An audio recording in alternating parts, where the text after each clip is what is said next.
Jennifer's character, Harley, says it best. We don't start out wanting to deceive people or wanting to walk down the wrong road, but sometimes life happens. Sometimes it's about survival. The love that she has for her daughter is what keeps her feet on the ground and doesn't let her get so lost in the world that she can't ever find her way back to something real and good.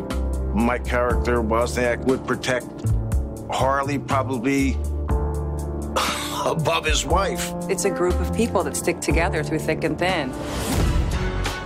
There's a lot of gray areas. Morality is different for everybody.